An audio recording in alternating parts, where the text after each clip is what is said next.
Welcome back, everyone. We're down at RS Garage again, and today we're doing something a little bit different. So it has nothing to do with my motor per se.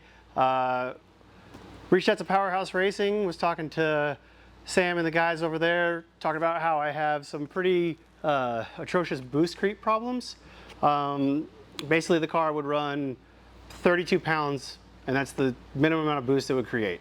That's pretty uncontrollable, especially if the car makes 32 pounds in, say, second gear. It's not going to hook up. We have a brand new turbo kit that's coming out, and what we're going to do today is going to compare my old header to the new header, and then go over how wastegate prioritization with the manifold in this kit versus what I had. Hey guys, here with James. We're going to have a little bit of fun today. We have two versions of the Powerhouse Racing cast manifold kit. So these are a tubular cast manifold. For those of you that have been in the game for a long time, the old school HKS manifolds kind of looked akin to this, but they were a single wastegate offering, where this is a dual wastegate offering, because most modern turbochargers that are worth owning nowadays are going to require two wastegates to get the boost level low enough for you to manage traction in first gear, second gear, possibly in the third gear, depending on how much turbocharger you have. So making a lot of boost is always cool, but making a boost level that is manageable in the chassis makes the car a lot more fun. So the current turbo kit that's on James's car now won't make less than 30 pounds of boost, which it's fairly unusable to apply that power at low gear in second gear. So this is going to be an upgrade for him. James is going to get the V-band style. I have a T4 style to go on my own car, because I asked Brian for some recirculated wastegates, because I didn't want the noise of open wastegates anymore, because I'm an old guy and I just don't like the sound. So he said, hey, let me one-up you. Let me send you some of the new parts we've been working on. You guys can check them out, install them on a car, see how they perform. We also have a Next Gen Precision 7685, which is going to be a great complement to James's dart-based 94mm non-BVTI stroker motor. So we're going to get the old turbo kit off the car. We're not going to bash anybody on brand or construction. We're just going to illustrate what wastegate priority influences boost level, and some of the best ways to get around not having enough wastegate, because you may have a wastegate system that won't make low boost, and if you're really on a tight budget and don't want to switch turbo kits, you still have options. You can put a wastegate on the turbocharger itself, although it's more of a long-term situation, because now you're marrying more of those parts, whereas somebody that is either looking to upgrade an existing aging turbo kit, or someone like myself that wants a prefabricated, finished, don't have to work on it, recirculated kit, PHR has some pretty good options. I am going to be a PHR fanboy for probably the rest of my time with the Supra, because a lot of guys moved on and started to work into other crowds of cars, and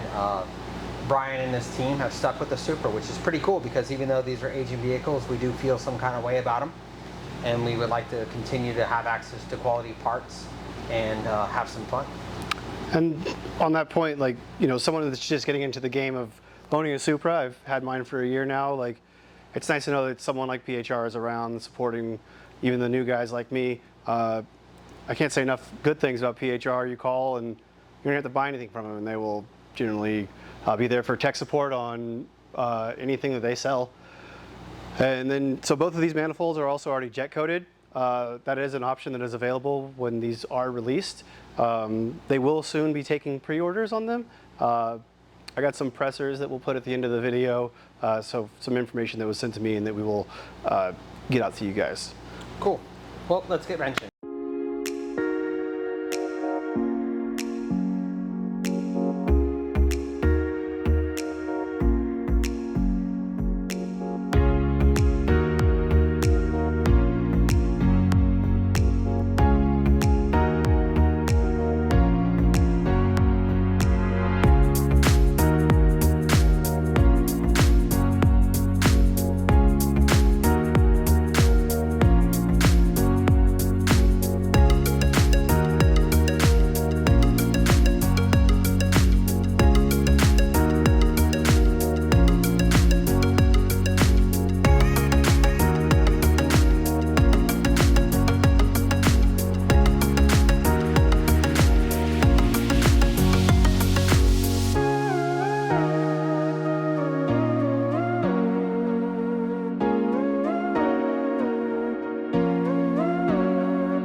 initial pre-orders of this turbo kit, you're going to get free ceramic coating, you're going to get free titanium mounting hardware, and then you're also going to get a free water neck rotator.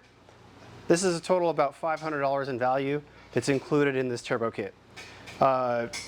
Really excited about this. Really excited to be working with PHR. When you're looking at the turbo manifold from PHR, you have the cylinders that are coming together, so 3 into 2 into 1, with the wastegates plumbed into the system after the cylinders are merged. So you're equalizing the gas flow that way. This is a kind of a sporty shorty design of what most 2JZ race manifolds have been for a number of years, because this gives you the opportunity to merge the engine into one pipe. So you have 3 cylinders into one pipe, 3 cylinders in the other pipe, and then those 2 into one. So 3 into 2 into 1. And it works really well. I raced a car with a manifold like this for a number of years, and we had very good balance of gas flow. But it was expensive. It was a custom 321 stainless burns collector, you know, thousands and thousands of dollars just to build this header.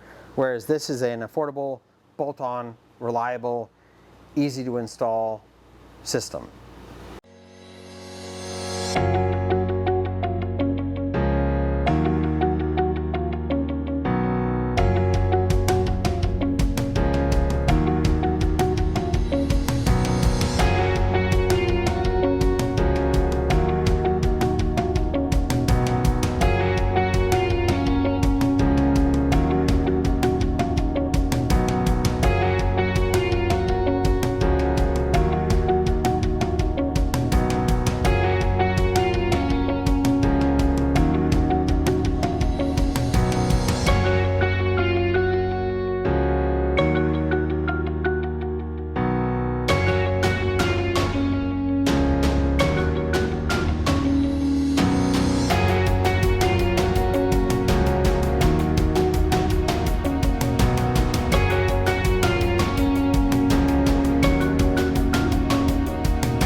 Are you getting that?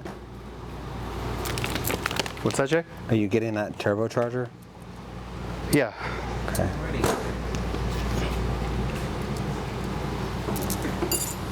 I was just changing the back housings. Yeah, no, how about it? And now I've lost my train of thought. There's something I need. $7 million. I love you, Jay.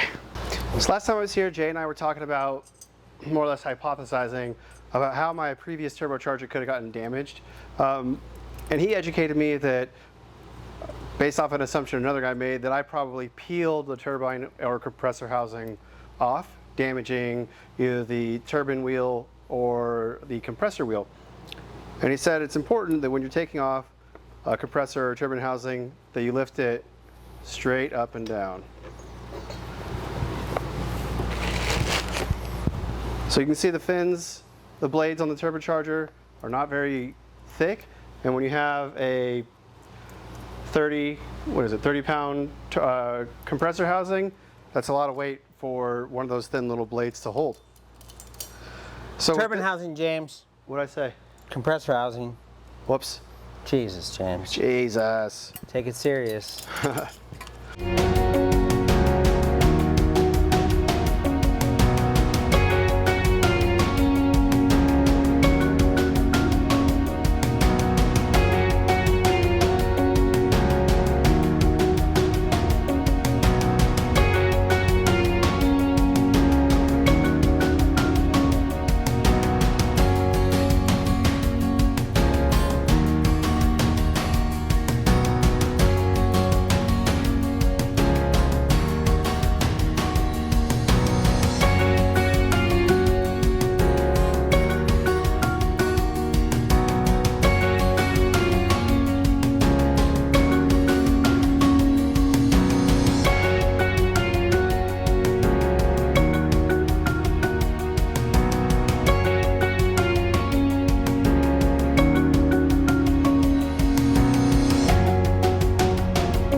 So we have the new manifold on.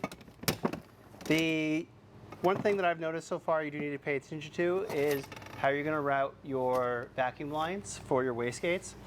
On the bottom one, it's a lot tighter down there, so you need to be cognizant of where you're routing vacuum lines around all this heat that's going to be produced. So just be cognizant of that. Other than that, pretty straightforward, pretty easy install. Fits really well, and yeah, just going to keep plugging away at it and hopefully get this knocked out. All right, so a quick little tidbit of information. Precision Turbo, the nut that you see when you look at the top of the cartridge, it is not to be turned. There's a yellow tag on the turbocharger when you get it. It says, don't turn this nut. Reason being is that is involved in the bearing system. So it's your oil restrictor, so you don't need to add an external restrictor. And it's also a pin that locates a bearing system. Dot of blue Loctite on the fitting that goes in is all you need. I've seen people put Teflon tape, and the Teflon tape will kind of unravel and plug the oil inlet to the turbo, and you'll smoke the turbocharger. So little dob, ROAD. It's not like it's Little dab of 9 o'clock at night and we've been at this for blue Loctite. Screw the fitting in. It does not need a ton of wrenching. I'm going to use my thumb about 1 inch away from the head of the ratchet. That's it. That's all it needs. That will be a serviceable, reliable, sealed deal. Anything more than that, and you're making your life difficult. And if you do turn that bolt, it's going to leak oil. If you take it out, you got to send the turbo back. So it's probably the one thing that you could really mess up when you're putting one of these turbochargers on. Well, that's not true. There's a lot of things people mess up, but you're in control of the situation. Doesn't take a lot of effort. Turn the fitting in. It's just snug with a little bit of blue Loctite. No leaks. This is one of those times when I was talking about what tools that are really helpful to have on cars. If you aren't too sure, this would be a time that would be nice to use a 1/4 inch socket. With 3/8, you can probably break that bad boy loose and ruin it. You know, somewhere up to a $4,000 or $5,000 turbocharger, you're gonna have a bad time. The whole install, really straightforward, really simple, fits really well together. I wouldn't say you need anything super, what's the word I'm looking for? Specialized. No, So it's straightforward. Yeah, really simple, really straightforward. You definitely don't need any specialized tools. There is one that you could get that would really help. An O2 socket wrench is going to take you a long way, especially if you're got an older downpipe and it's seen some use, some heat cycles. Those like to get stuck if they don't have a good amount of anti-seize on them. Not a good amount, just the proper amount.